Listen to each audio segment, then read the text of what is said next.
अस्सलाम वालेकुम dear students. आज जो है मैं आपके लिए लेकर आया हूँ कॉन्सेप्ट ऑफ स्लीप। ये एफओएन का जो है हमारा एक टॉपिक है। टॉपिक यानी कि एक चैप्टर है। तो उसके अंदर हम क्या पढ़ते हैं, स्लीप क्या होती है, रेस्ट क्या होता है, टाइप्स क्या हैं उसकी, और बहुत सारी चीज़ें पढ़ते हैं। ठीक है जी। तो हम स्टार्ट करते हैं विदाउट टाइम वेस्ट किए। तो स्लीप क्या होता है? स्लीप जो है, it is a state of unconsciousness and person's reaction to the environment are decrease. Sleep एक ऐसा स्टेट होता है, एक ऐसा पीरियड होता है जिसके अंदर हम अनकॉन्शियस होते हैं और हमारा जो इन्वायरमेंट से रिलेशन है, यानी हमारे सराउंडिंग में जो कुछ भी हो रहा है उसका हमें अंदाज़ा नहीं होता, उसका हमें पता नहीं होता। तो ये एक ऐसी स्टेट होती है। ठीक है जी। अच्छा, स्लीप क्या करती क्या है? ये इन्हेंस करती है डे टाइम फंक्शनिंग, यानी दिन का जो हमारा काम करने का टाइम होता है उसको ये अच्छा कर देता है, हम काम ज़्यादा से ज़्यादा कर सकते हैं। ठीक है जी। स्लीप की बात कर ली तो बात करते हैं रेस्ट की। रेस्ट क्या है? Is a decrease state of activity, decrease state of activity and state of relaxation and calmness. अच्छा, रेस्ट जो है वो सिर्फ इसके अंदर हमारी एक्टिविटी डिक्रीज़ हो जाती है, हमारी जो है वो रिलैक्सेशन और कामनेस आ जाती है, हमारा इन्वायरमेंट से ताल्लुक़ नहीं ख़राब होता। यानी कि स्लीप के अंदर जो है वो हमारा इन्वायरमेंट से ताल्लुक़ ख़राब हो गया था, हमें इन्वायरमेंट का पता नहीं चल रहा था। लेकिन रेस्ट के अंदर जो है हम इन्वायरमेंट से अवेयर होते हैं, हमें पता होता है कि हमारे सराउंडिंग में क्या हो रहा है। कोई बातें कर रहा है तो हमें पता चल रहा है, कोई कुछ काम कर रहा है तो हमें पता चल रहा है। ठीक है जी। तो रेस्ट और स्लीप के अंदर डिफरेंस भी यही है कि स्लीप के अंदर हमारे पास इन्वायरमेंट से हमारा रिलेशन कट हो जाता है और रेस्ट के अंदर जो है इन्वायरमेंट से हमारा रिलेशन मेंटेन रहता है। ठीक है जी। क्या कह रहे हैं? In rest awareness of the environment is maintain but motor and cognitive responses are decrease. हमारा जो इन्वायरमेंट से रिलेशन है, अवेयरनेस है, वो तो मेंटेन रहती है, लेकिन जो हमारा हाथ पाँव हिलाते हैं, हाथ पाँव हम नहीं हिलाते रेस्ट के अंदर, तो वो चीज़ जो है वो डिक्रीज़ हो जाती है। ठीक है जी। और कॉग्निटिव रिस्पांस का मतलब होता है कि जो हमारा ब्रेन जो सोच रहा होता है, मेडिटेशन कर रहा होता है, यानी कि गौर व फिक्र कर रहा होता है, तो वो चीज़ें वो नहीं कर रहा होता, वो डिक्रीज़ हो जाती है। बात समझ आ गई? स्लीप के अंदर अनकॉन्शियस है, रिलैक्स रेस्ट के अंदर अनकॉन्शियस नहीं है हम। स्लीप के अंदर जो है हमारा इन्वायरमेंट से ताल्लुक़ डिक्रीज़ हो जाता है और रेस्ट के अंदर हमारा इन्वायरमेंट से ताल्लुक़ रहता है। ठीक है जी। बात समझ आ गई? चले नेक्स्ट हमारे पास types of sleep. Types of sleep के अंदर हमारे पास पहली टाइप है एन रेम, दूसरा है रैम। एन रेम का है non rapid eye movement, REM का है रैपिड आई मूवमेंट। ठीक है जी। इसके आगे स्टेजेस हैं वो डिफाइन करते हैं, लेकिन यहाँ पर एक पॉइंट लिखा हुआ है कि electroencephalogram, EEG pattern, eye movement, muscle activity are use to identify stages of sleep. अच्छा, जो स्टेजेस ऑफ स्लीप है ना, तो इसको आइडेंटिफाई करने के लिए कि बंदा कौन से स्टेज में सो रहा है, तो उसको आइडेंटिफाई करने के लिए एक प्रोसीजर मौजूद है। तो इस प्रोसीजर के ज़रिए पता लगा सकते हैं कि बंदा कौन से स्टेज के अंदर मौजूद है सोने के टाइम पे, कौन से स्टेज के अंदर मौजूद है, ये बात आपको आगे समझ आएगी। तो आई मूवमेंट से पता चलता है और मसल एक्टिविटी से पता चलता है। तो एन रैम के फुल फॉर्म को याद होनी चाहिए, रैम की फुल फॉर्म को याद होनी चाहिए। तो 70 to 80% sleep at night is an RAM. ठीक है, 70 से लेकर 80% जो हम सोते हैं रात को, तो वो एन रैम के अंदर आता है, एन रैम के अंदर आता है, यानी कि नॉन रैपिड आई मूवमेंट, यानी कि गहरी नींद। ठीक है, नॉन रैपिड आई मूवमेंट का मतलब होता है गहरी नींद के अंदर। ठीक है, मैं आपको समझाने के लिए कह रहा हूँ, गहरी नींद आप किसको समझ लें। और रेम जो है वो अवेकनिंग का स्टेज होती है, यानी कि हमारी जब नींद टूट रही होती है उस स्टेज को कहते हैं। याद रखिएगा, एन रेम जो है वो गहरी नींद में जाने का नाम है, और रेम जो है वो जब हम जाग रहे होते हैं उस वक्त को कहते हैं। अच्छा, एन रैम जो है पहले इसको पहले डिवाइड किया गया था 4 स्टेजेस के अंदर, अब जो है इसको 3 स्टेजेस में डिवाइड किया गया है। तो स्टेज 1 में क्या कह रहा है? स्टेज 1 जो है very light sleep for few minutes. जब आप सो रहे होते हैं, आपकी आंख जैसे ही लग जाती है तो फ़ौरन स्टेज 1 स्टार्ट हो जाता है। स्टेज 1 जैसे ही स्टार्ट होता है तो very light sleep for few minutes, हमारी लाइट स्लीप होती है फ्यू मिनट्स के लिए। अगर कोई हमें जगा दे तो हम जाग जाते हैं, कोई आवाज़ दे दे तो जाग जाते हैं। ठीक है जी। तो स्टेज 2 के अंदर body processes slow down, temperature falls. ये हमारी थोड़ी सी गहरी नींद में जाने का टाइम है, बिल्कुल कच्ची नींद है। और स्टेज 2 जो है वो थोड़ी सी गहरी नींद में जाने का नाम है। अगर स्टेज 1 के अंदर हम आवाज़ से उठ रहे हैं तो स्टेज 2 के अंदर हमें हिलाना पड़ेगा। ठीक है जी। क्या क्या होता है प्रोसेस? बॉडी प्रोसेसेस जो है वो स्लो डाउन हो जाते हैं और उसका जो टेम्परेचर होता है बॉडी का वो आहिस्ता आहिस्ता गिरने लगता है। ठीक है। अच्छा, स्टेज 3 जो है वो डीपेस्ट स्टेज ऑफ स्लीप, यानी कि बहुत ज़्यादा गहरी नींद जो होती है, यानी वो गधे घोड़े बेच के सोने वाली जो बात है वो ये स्टेज 3 के अंदर आती है कि deepest stage of sleep are also called delta sleep. ठीक है, deepest stage of sleep also called delta sleep, ये वाली बात याद रखने का याद रखिएगा, ठीक है जी। अच्छा, S3 यानी कि स्टेज 3, ये असेंशियल फॉर रिस्टोरिंग एनर्जी, ये ज़रूरी होता है एनर्जी को स्टोर करने के लिए and release of growth hormone. इस स्टेज 3 के अंदर हमारी जो एनर्जी है वो रिस्टोर हो रही होती है और ग्रोथ हार्मोन जो है वो रिलीज़ हो रहे होते हैं जी। सही, ये बात समझ आ गई। एन रैम के 3 स्टेजेस होती हैं, stage 1, stage 2, stage 3 N REM के अंदर आता है। तो रैम के भी आगे बात करते हैं, लेकिन इससे पहले हम बात करते हैं कि हमारे पास फिजियोलॉजिकल चेंजेस क्या होती हैं एन रैम के अंदर। यानी कि अगर एन रैम में बंदा है, कोई बंदा जो है स्टेज 1 या स्टेज 2 या स्टेज 3 के अंदर है, तो उसके बॉडी के अंदर क्या क्या चेंजेस आएगी। उसका ब्लड प्रेशर जो है वो फॉल होगा, गिरेगा। हार्ट रेट जो है वो डिक्रीज़ होगी, क्योंकि रेस्ट में है ना, तो ब्लड प्रेशर जो है वो भी कम होगा, हार्ट रेट भी डिक्रीज़ होगी, ब्लड वेसल डायलेट होगा। ऑब्वियसली ब्लड वेसल जब डायलेट होंगे तो बीपी फॉल्स होगा। कार्डियक आउटपुट डिक्रीज़, हार्ट जो है उसको ज़्यादा काम नहीं करना पड़ेगा, तो कार्डियक आउटपुट डिक्रीज़ हो जाएगा। मसल्स रिलैक्स हो जाएंगे। BMR body metabolic rate decrease हो जाएगा, यानी बॉडी के अंदर जितने ही फंक्शन हो रहे हैं वो डिक्रीज़ हो जाएंगे 10 से 30% तक। ये सारे इंपॉर्टेंट पॉइंट्स हैं MCQs के हवाले से, ठीक है जी। ग्रोथ हार्मोन लेवल पीक, यानी कि ग्रोथ हार्मोन जो है वो एन रैम के अंदर पीक पे चला जाता है। ग्रोथ हार्मोन जो है वो ज़्यादा से ज़्यादा रिलीज़ होता है और हमारी ग्रोथ हो रही होती है, ठीक है जी। हमने बात कर ली एन रैम की, बात करते हैं रैम की, रैपिड आई मूवमेंट।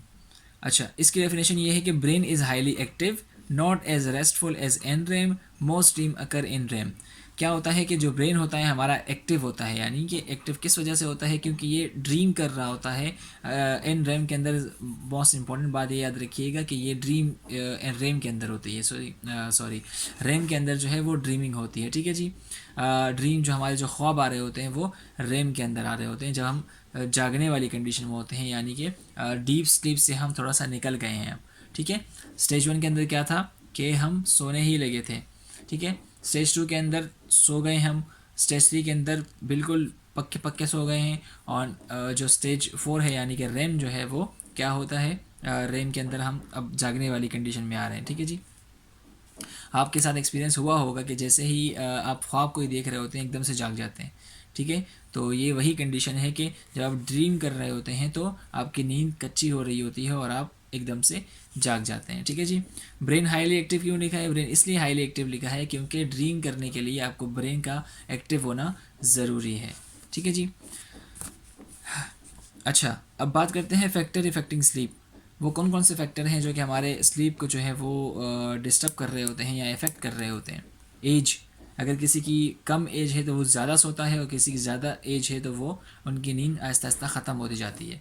इन्वायरमेंट, अगर आपके इन्वायरमेंट में शोर है तो आप नहीं सो सकते, या सुकून वाला है तो आप सो सकते हैं। फटीग, यानी कोई दर्द हो रहा है आपको, अगर दर्द हो रहा है तो नहीं नींद आएगी, अगर नहीं हो रहा बिल्कुल रिलैक्स है तो नींद आ जाएगी। लाइफस्टाइल आपका कैसा है, अगर अच्छा लाइफस्टाइल है यानी कि कोई सुकून है, कोई टेंशन वाली मसला नहीं है, तो आपको सुकून की नींद आएगी, और अगर कोई टेंशन है आपको तो फिर आपको नींद नहीं आएगी। साइकोलॉजिकल स्ट्रेस वही टेंशन वाली बात हो गई। अल्कोहलिक और स्टिमुलेंट्स, अगर आप अल्कोहल वगैरह पीते हैं या अल्कोहल जो पीते हैं आप, तो आपको जो है उस अल्कोहल पीने के बाद आपको बहुत ज़्यादा नींद आएगी, और अगर आप नहीं पीना नॉर्मल होते हैं तो आपको जो है नींद इतनी जल्दी नहीं आएगी जो कि अल्कोहल पीने के बाद आपको आ रही होती है। डाइट, ठीक है, हमारा अगर अच्छा खाना होगा तो बॉडी भी सुकून में रहेगी, अच्छा रहेगी, तो ऑब्वियसली बात है डाइट जो है इफ़ेक्ट करता है। इलनेस, जाहिर सी बात है वही फटीग वाली कहानी हो गई। और मेडिकेशन, ठीक है, मेडिकेशन भी वही ले रहे हैं, यानी कि आप कोई हार्ट बन हो रहा है या आपको स्टमक का कोई मसला है तो आप उसके लिए मेडिकेशन वगैरह ले रहे हैं, तो वो आपके और भी साइड इफ़ेक्ट प्रोड्यूस कर सकता है, कहीं और भी आपका मसले पैदा कर सकता है, तो इसलिए आपको जो है सुकून से नींद नहीं आएगी। तो मेडिकेशन का मतलब यही होता है, ठीक है जी। अच्छा, फंक्शन ऑफ स्लीप, के स्लीप जो है इसका फंक्शन क्या है, करता क्या है। तो यहाँ पर 3 थ्योरीज मौजूद है हमारे पास स्लाइड्स के अंदर। पहली थ्योरी ये कहती है कि ये एनर्जी को कंजर्व करता है, ठीक है। और दूसरी कहती है कि ये कंजर्व फूड सप्लाईज, अगर आपने कोई खाना वाना खाया है तो जब आप खाना फुल पेट भर कर खा के सोते हैं तो आप जब उठते हैं तो आपको ऐसा लग रहा होता है कि खाना अभी भी आपके पेट के अंदर मौजूद है, तो ये फूड की सप्लाई जो है उसको कंजर्व कर रहा होता है, ठीक है जी।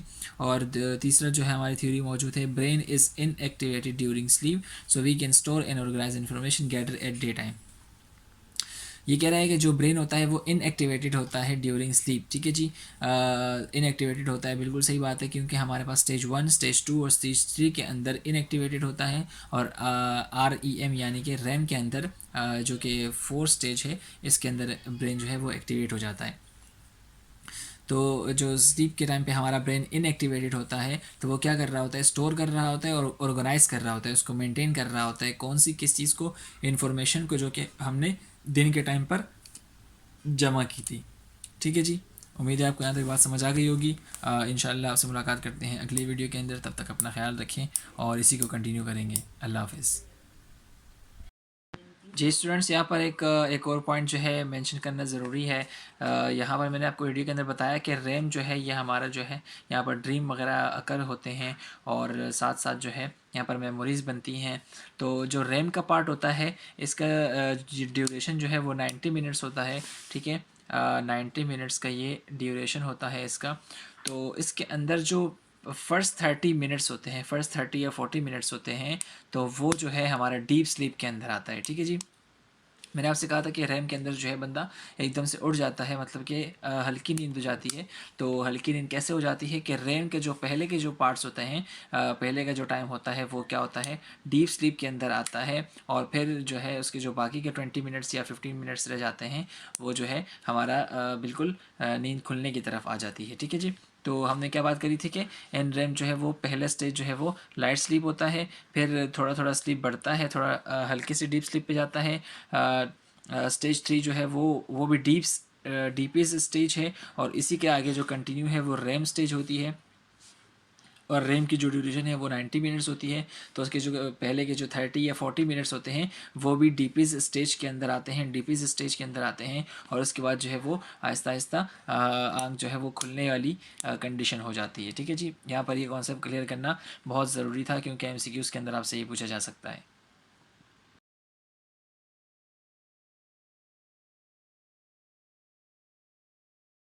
अब थोड़े से MCQs देख लेते हैं ताकि आपके कॉन्सेप्ट जो है वो क्लियर हो जाएं। तो सबसे पहले MCQs है, the difference between sleep and rest is that.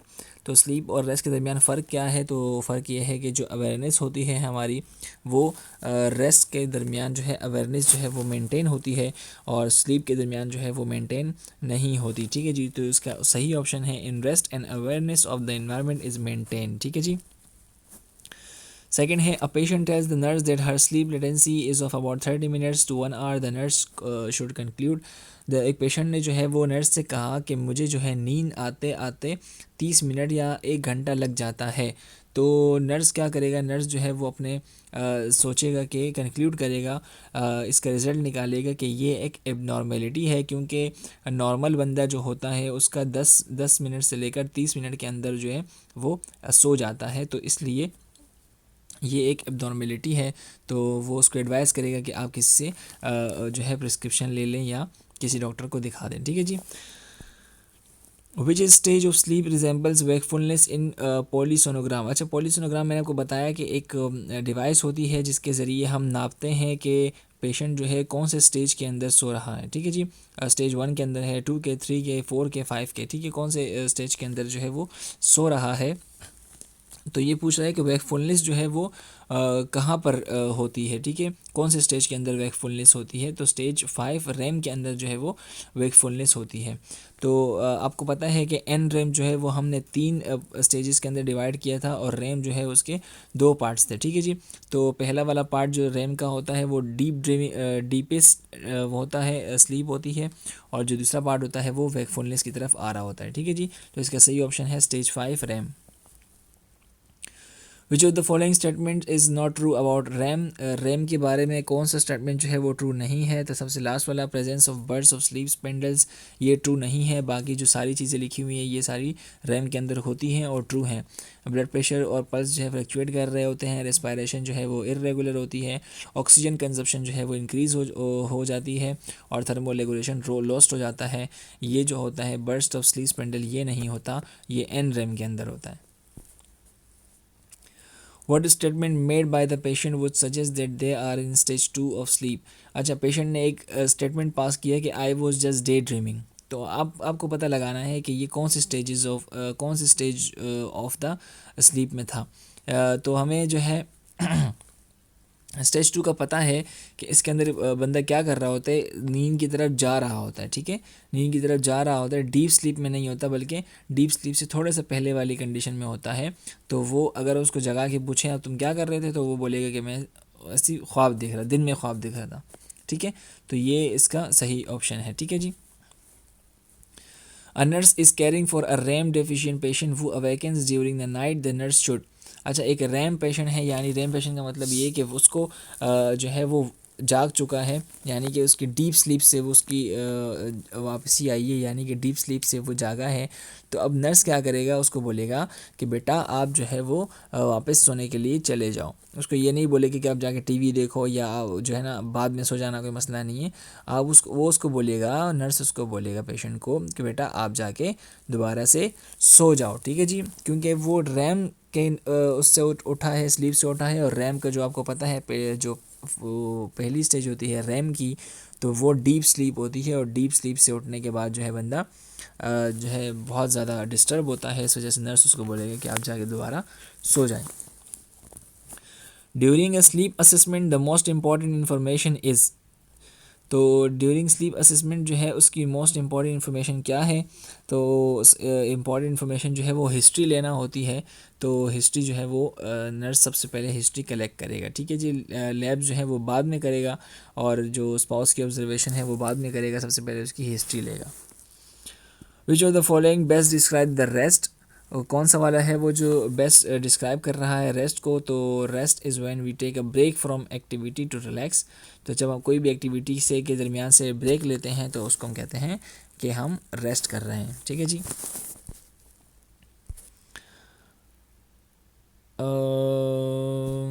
अच्छा, the following are ways of resting, कौन कौन सी जो है सारी चीज़ें हैं जो हमें रेस्टिंग की तरफ लेके जाती है, तो रीडिंग स्टोरी बुक्स लेके जाती हैं, वॉचिंग टेलीविज़न लेके जाता है, प्लेइंग इंडोर गेम्स लेके जाता है, क्योंकि हम जब खेल रहे होते हैं तो हमें रेस्ट की ज़रूरत पड़ती है, तो हमें नींद भी आ सकती है। तो एक्सेप्ट पूछ रहा है तो लिसनिंग टू लाउड म्यूज़िक, ठीक है, लिसनिंग टू लाउड म्यूज़िक जो है वो हमें रेस्ट की तरफ नहीं लेके जाता बल्कि डिस्टर्ब करता है। During sleep we are aware of things around us, जब स्लीप जो है वो क्या है, पूछ रहा है कि ये ट्रू है कि फॉल्स है, तो स्लीप के अंदर जो है हम अवेयर नहीं होते अपनी सराउंडिंग से, इसलिए ये फॉल्स है। Can get healthy amount of sleep improve school result, बिल्कुल इम्प्रूव कर सकता है अगर आप अच्छी नींद करेंगे तो।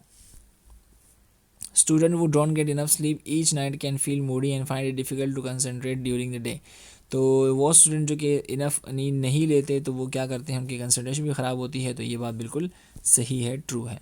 When a patient is sleeping, जब पेशेंट स्लीप कर रहा होता है तो क्या हो रहा होता है, टेम्परेचर इंक्रीजेज, नहीं भाई डिक्रीज है, मूवमेंट इंक्रीज, नहीं भाई decrease, the pulse decreases, respiration increase, नहीं ऐसा नहीं हो रहा होता, तो वाइटल साइंस जो है वो क्या कर रहे हैं, वाइटल साइंस जो है वो लोअर की तरफ चले जाते हैं, ठीक है जी।